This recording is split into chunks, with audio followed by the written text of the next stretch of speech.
अस्सलाम वालेकुम दोस्तों, कैसे हो? खैरियत? मुनसिफ अवान का सलाम कबूल करें। दोस्तों, तोपों का रुख जुडिशरी की तरफ हो गया है और आज की कुछ और ख़बरें आपके साथ शेयर करूंगा। हुकूमत के तमाम इदारे, हुकूमत के तमाम आर्गन्स, तमाम मुशीर, वज़ीर, तर्जमान, सब के सब जो है ना वो जुडिशरी के ख़िलाफ़ बातें कर रहे हैं। और जुडिशरी के ख़िलाफ़ वो लोग बातें कर रहे हैं, इमरान ख़ान जैसे लोग, जो कहते थे कि इदारों को मजबूत होना चाहिए और इदारों के इस्तेकाम की बात होनी चाहिए।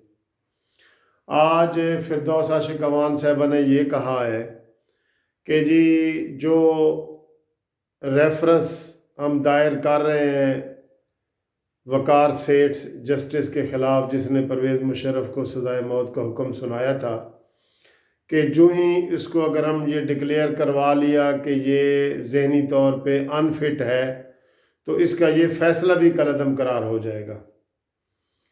ये उन्होंने बाकायदा प्रेस कॉन्फ्रेंस करके बात बताई है और इसकी तरदीद ख़ुद attorney general for Pakistan Anwar Mansoor साहब ने कर दी है। उन्होंने कहा है जी कि जो फ़ैसला है ये मेरिट पे ही आगे सुप्रीम कोर्ट में जाएगा। हाँ, अलबत्ता अगर रेफरेंस साबित हो गया तो जज जो है वो जज नहीं रहेगा। और फिर इसी तरह का बयान फवाद चौधरी साहब ने दिया है और फिर इसी से मिलता जुलता बयान अदलिया की तारीख़ में पहली दफ़ा ये हुआ है कि फेयरवेल पार्टी में आसिफ सईद खोसा की अलविदाई पार्टी में Aamir Rahman additional advocate general, attorney general, उसने मंसूर अली ख़ान ने शामिल होना था, वो शामिल नहीं हुए गुस्से से और उनकी जगह वो हुए और उन्होंने आसिफ सईद खोसा पे इल्ज़ाम लगाए, जो कि पहले कभी ऐसा नहीं हुआ। तो आसिफ सईद खोसा ने भी कहा कि ये इल्ज़ाम झूठा है और मुझे कोई फ़ैसले का पहले से इल्म नहीं था और ये आमिर रहमान साहब ने जो बात की है अटारनी जनरल ने, ये गलत, एडिशनल अटारनी जनरल ने ये गलत की है। तो दोस्तों, इस तरह जो है ना इदारों को बदनाम करने की साजिश हो रही है और पूरे मुल्क में छोटे छोटे बड़े बड़े सारे जलसे जुलूस भी हो रहे हैं और मुशर्रफ साहब को हीरो के तौर पे पेश किया जा रहा है और बात और है और उसकी बात को और आगे बढ़ाया जा रहा है कि वो गद्दार नहीं है, गद्दार नहीं है। बात ये है कि उसने आइन तोड़ा है कि नहीं तोड़ा, उसकी सज़ा हुई है आइन तोड़ने की। ये कहते हैं जी कि आर्मी चीफ गद्दार कैसे हो सकता है। तो बहरहाल ये हुकूमत जो है ना ये ओछे हथकंडों पे उतर आई है और इस तरह के हमें उम्मीद नहीं थी कि इस तरह ये घटिया किरदार हुकूमत की तरफ से होगा। और बहरहाल इसमें जो है ना अब नए चीफ जस्टिस साहब आ गए हैं, तो नई हुकूमत ये ना समझे कि नए चीफ जस्टिस आ गए हैं तो वो शायद उनकी सपोर्ट करेंगे। उनकी इस हरकत को नोट वो कर रहे हैं, जस्टिस गुलजार साहब इस हरकत को नोट कर रहे हैं कि जाने वाले चीफ जस्टिस के साथ ये क्या कर रहे हैं। तो एक तो ये बुरी बात हुई है और इसके ऊपर सोचना चाहिए और ऐसी बातें नहीं होनी चाहिए। ठीक।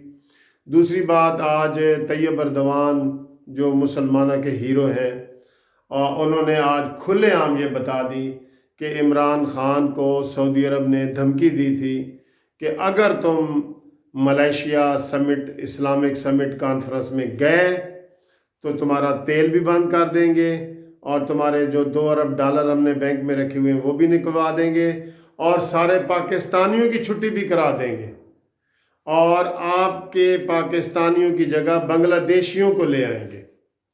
ये उन्होंने धमकी दी थी, जिसको इमरान ख़ान ने अक्लमंदी के साथ हैंडल नहीं किया और तैयब अर्दवान और महातीर मोहम्मद और दूसरे जो कतर के अमीर और दूसरे जो लोग हैं उन सबको इमरान ख़ान ने नाराज़ कर दिया।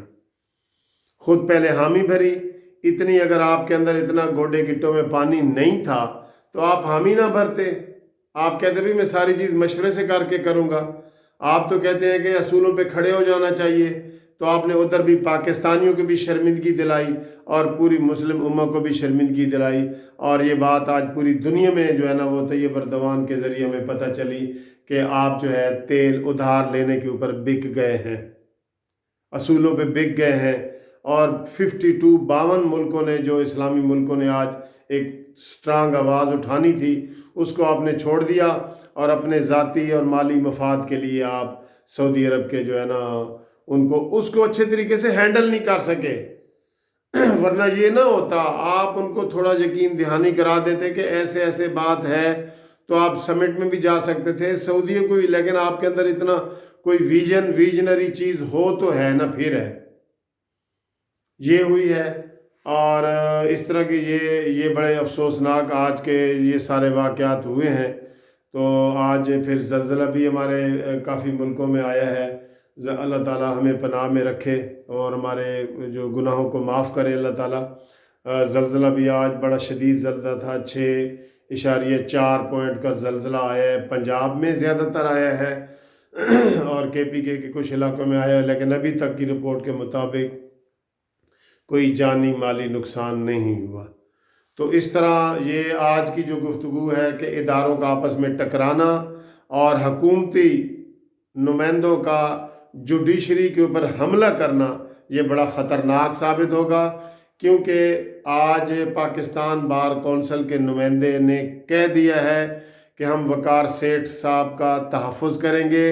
انہوں نے صحیح فیصلہ کیا ہے، درست فیصلہ کیا ہے۔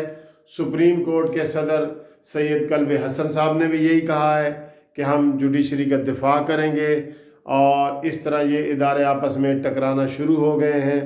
اور میں یہ سمجھتا ہوں کہ ہمارے افواج پاکستان کو بھی جو ہے وہ عقل مندی اور اس کے ساتھ بات کو آگے بڑھانا چاہیے۔ پرویز مشرف کی جو اپیل ہے وہ اس کو آگے بڑھائیں۔ پہلے انہوں نے مسئلے کا خود مس ہینڈل کیا حکومت نے، اور پاک افواج نے مشرف کے کیس کے حوالے سے کوئی دلچسپی کا اظہار نہیں کیا۔ جب اسے سزا ہو گئی ہے تو مرنے کے بعد جو ہے نا واویلا شروع ہو گیا ہے، تو یہ بہت بری بات ہے۔ ہمیں افسوس ہے حکومت کے اس بیہیویئر پر کہ انہوں نے آصف سعید کھوسے کے اوپر الزام لگائے اور ساری جوڈیشری کے اوپر الزام لگایا اور وقار سیٹھ کے اوپر الزام لگائے، جو کہ غلط ہے۔ ٹھیک ہے، پیرا 62 کی حد تک پوری قوم کہہ رہی ہے کہ وہ غلط ہے، لیکن اس کا یہ مطلب نہیں ہے کہ آپ ان کے کریکٹر اسیسینیشن شروع کر دیں اور اس کے اوپر اس کے سوشل میڈیا کے ذریعے اس کے جو ہے نا کردار کشی شروع کر دیں عدلیہ کی، جس میں آصف سعید کھوسا بھی شامل ہے۔ یہ بڑی قابل شرم بات ہے۔ Thank you.